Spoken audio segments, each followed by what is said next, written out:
atıyordu yolda. Polis memur bir tane indi arabadan. Çocuğu tuttu. Tekme tokat arabaya sokmaya çalıştı. Yolda geçen vatandaşlar da elinden almaya çalışınca polisler hepsi bütün vatandaşları vurmaya hücum etti. Bir tane yaşlı adamı da aldılar zorla tekme tokat arabanın içine çarptılar, soktular. Millet de vatandaş da duyarlı olduğu için vay vaylim niye biz ellemişiz, niye şey yapmışız. Bu sefer bütün polis memurları bütün vatandaşların üstüne saldırmaya başladı. Harbide bakmayın, mesela ben sol kolumda 2 tane yumruk yedim devletin memurundan. Zaman ben buna nasıl güveneyim? Nasıl güveneyim abla? Ne yapacağız yani, bize söyleyin, bir çare bulalım o zaman. Var mı hiçbir açıklama? Sadece tekme, tokat, bağırmak, çağırmak, itelemek, kalkmak. Başka bak ben bayanım, ben 2 sefer bu kolumda, ki ben kalbimde de amcalıyım. Kalbi yani sol kolumda ben 2 sefer yumruk yedim. Bana bir şey olsaydı ne yapacaklardı? Ne yapabilirler? Yani bu düzen nasıl bir düzen? Bana bir açıklamasını yapsınlar, bir söylesinler.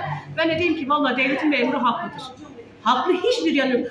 Çok mu düşünüyorsun sen vatandaşının çocuğunu? Alırsın, oğlum gel. Eline parayı verirsin, evine, ailesine, anasına, babasına teslim edersin. Anasına, babasına konuşursun. Sen yani vatandaş koruyor çocuğu. Sen koruyunca yani dayak yemek zorunda mıyız? Böyle bir düzen olur mu ya? Hadi sizi başımıza getirdik diye biz hata mı yaptık? Gerçekten bak, ben bir Karadenizli olarak, ben Vanlı değilim. Ben 17 yıldan beri evliyim burada. Ama bir Karadenizli olarak ben bu devletten utanıyorum. Yemin olsun utanıyorum. Nalet olsun bana ki ben keşke oyu vermeseydim, keşke onlar da atlarını koşturmasaydılar.